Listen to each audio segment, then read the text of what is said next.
Hello everyone, and welcome back to another episode of Barbeno's World. So in the past couple episodes, we did some major technical projects with the tunnel bore and the drowned farm, and that was very good, and those things will definitely be useful in the future, but I kind of expected to have 1.17 by now, but we don't yet. So I think today is going to be the perfect time to put some more work into our village here, which is definitely not completed yet, and I even have some builds over there that are planned out, and I can add some extra details to just add a little bit of life to the area. So yeah, the three builds that we've got planned here are a blacksmith's forge, a bakery over there, and a watermill over here, which is kind of on the river.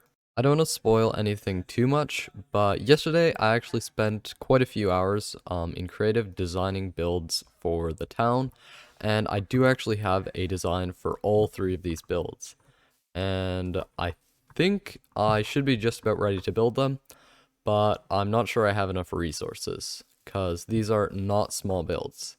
So the main kind of expensive blocks that I tend to use a lot of in the village building are these bricks here, which I have not very much of. Terracotta is kind of cheap, but I'm also running low on that. And also bone blocks, which we only have a few stacks of.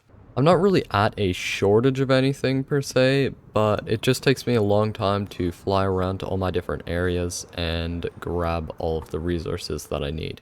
In addition to this shulker box, I've also got another one, which I'm going to fill up with spruce logs. This next one I'm going to fill with black stone. For the final box here, I've just got a bunch of gray blocks that will be useful in a lot of different places. And I guess that should be just about everything we need to build the buildings. Before we actually start the build, I need to collect a little bit more of some random resources for the builds. And I also set up this little base down here. And now I think I'm ready to start the time lapse, and I'm hopefully going to be able to do all three of these builds in one go. So let's do it.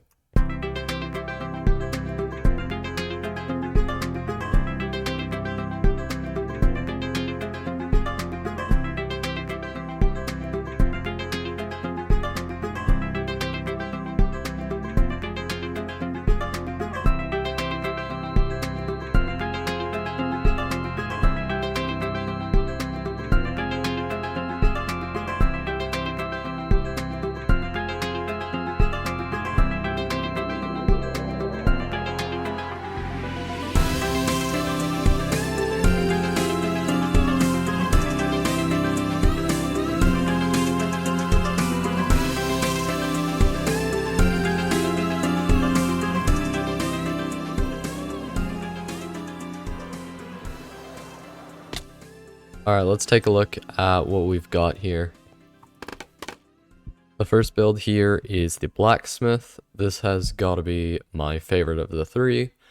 And yeah, my favorite part here is this little area that's like an outside forge area where I've got a few decorations and this campfire here. Also, I spent a lot of time perfecting this roof design, which looks super nice.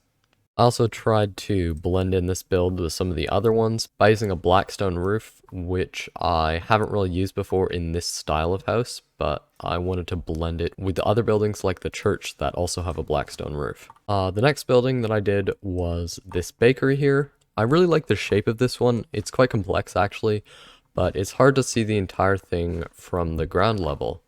But as you can see, I've got that part sticking out over there, and I also have a little side entry.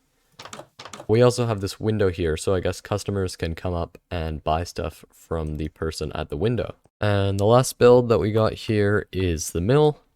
This one is a little bit unique because it has the stone brick trim on the roof, very nice looking.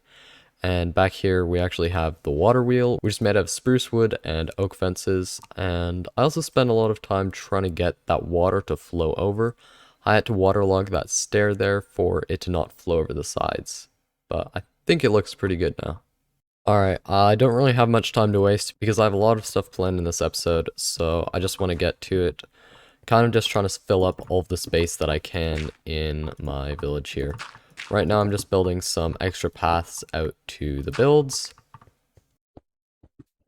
Alright, over here I've got some more empty space, and I plan to fill it up with another low effort sort of build, and yeah, I'm gonna put in some vegetable planters here, I guess.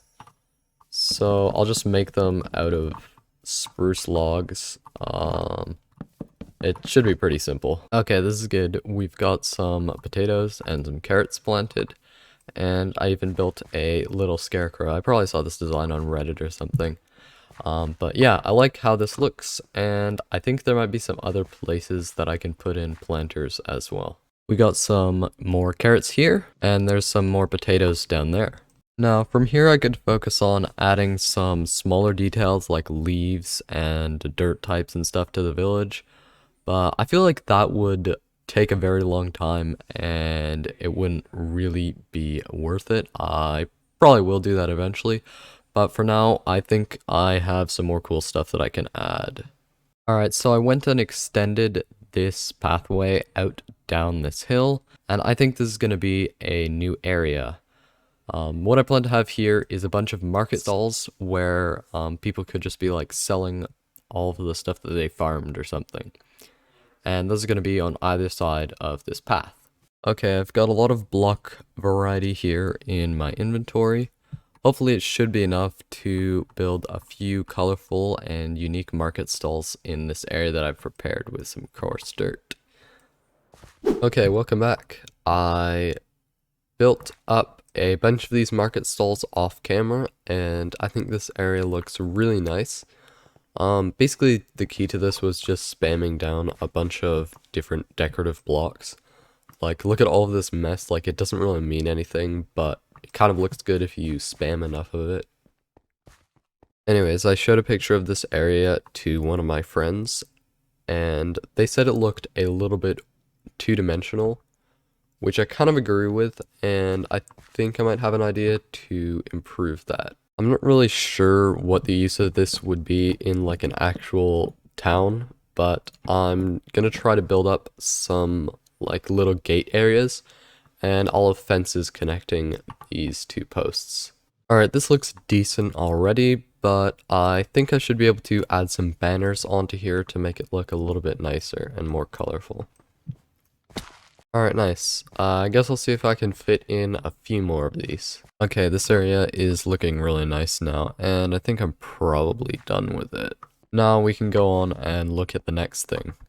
You might have noticed this already, but there used to be a river here, and I spent a really long time covering it up with a ton of dirt. So as you can see, the area of river that I covered is quite large, and that's because I want to add on a really large area back this way outside of my market area. So basically the plan over here isn't going to be anything too complex. Like, I don't want to do any more big builds here, but the plan is to build a really big wheat field.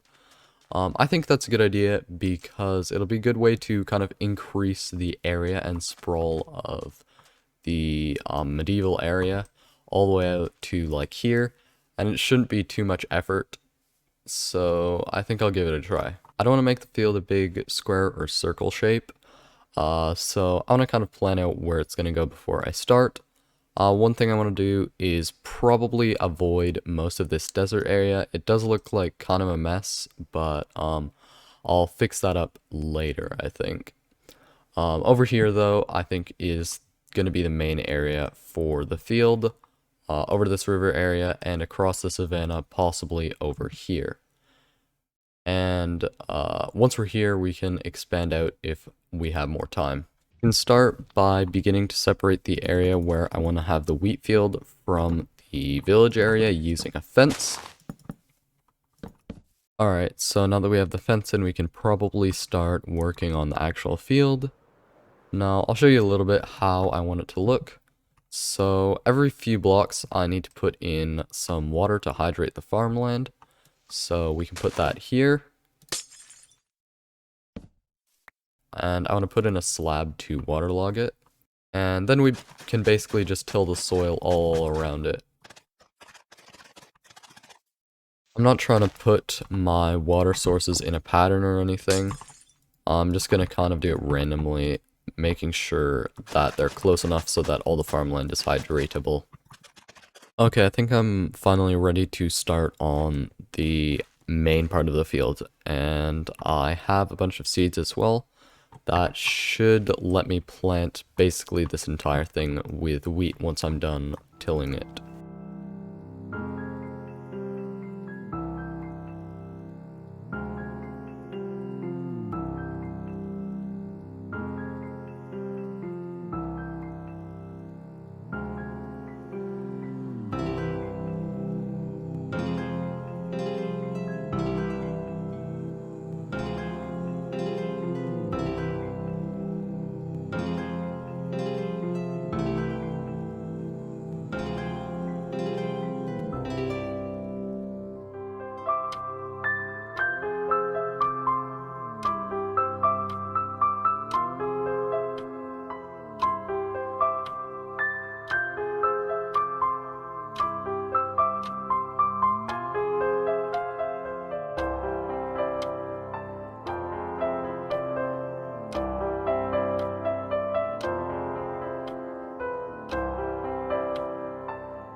Welcome back everyone. Hopefully you enjoyed that time lapse because it basically took me an entire day to film.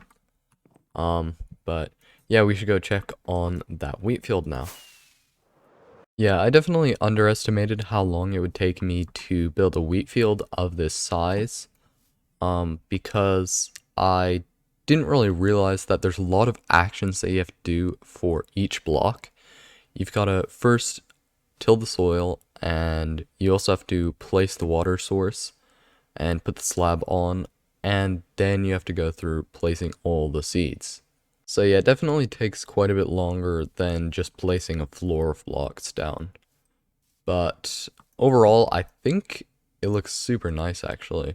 I tried to make it large enough that it looked like very massive and like you can barely fit it in your view at once, but it's not large enough to be comically large. As you probably saw in the time lapse, I started off by going quite slowly when I was around this part while I was tilling the soil, and that's quite evident because you can see how all of the water sources just look like they're haphazardly placed, and I guess that's kind of a nice look, but it definitely took a lot longer. Over here, I tried to get in a little bit more of a pattern, and that definitely saved me a ton of time while I was doing the main area. One annoying thing here is that I keep noticing patches of missing wheat. I don't know if these are patches that I missed, or maybe if mobs trampled it, which would be a little bit annoying. And unfortunately, I think if I want to keep this wheat field in pristine condition, I'm gonna have to do quite a bit of maintenance on it. So take a look now while it's still perfect. Alright, we're almost reaching the end of the episode. I've done a lot of building in the past couple days, but there's one more build that I want to do that I think would make a great addition to this area here. I know I've already got like a watermill here for processing wheat theoretically, and this build is really nice, but I think if we're gonna have a wheat field that's this big, a tiny watermill like that probably isn't gonna cut it for such a massive harvest.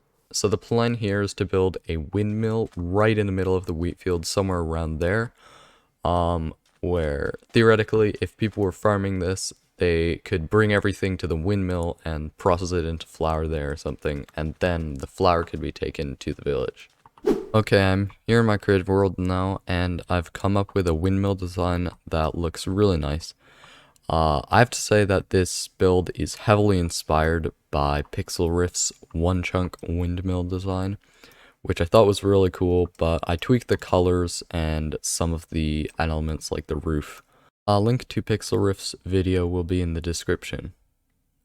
But let's go back to survival and try to build up this windmill. Okay, this looks like it's going to be a good place for the windmill to go, and the first thing I've got to do is actually put a path out to there. Unfortunately, I'm gonna have to get rid of some of this wheat that I worked so hard to plant yesterday. But, hopefully it's gonna be worth it when we have a nice path. This is painful.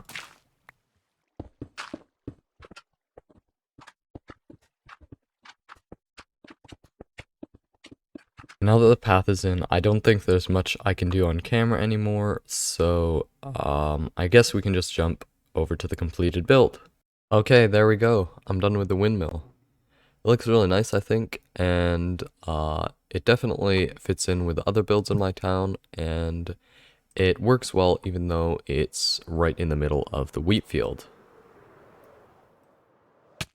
Also, this windmill and the path connection to the market over there makes it seem like the wheat field is more kind of part of the village rather than something that's just beside it. The structure of the building itself is quite interesting because it's round and it has multiple layers, each of them that I made out of a different block, like bricks, plaster, and wood. One thing that I also kind of struggled to make look good is the area around the windmill, kind of blending that in with the farm. The farm is mostly like a circle around it with some patches of coarse dirt that stretch into the wheat fields. And we have some green grass and leaves and dead bushes on that coarse dirt. Okay, I'll step off this wheat field now because I don't want to trample it too much. But yeah, also now I think it's going to be a good time to finish off this episode. Very happy with all of the progress that we've made today on the village. It's honestly almost reaching completion. I'm not sure if I'm going to do some more building projects around here, but probably not for a while because I'm going to be busy with the new 1.17 stuff. So I guess that's it. Thank you very much for watching, and goodbye. Barbeno's World, Barbeno's World.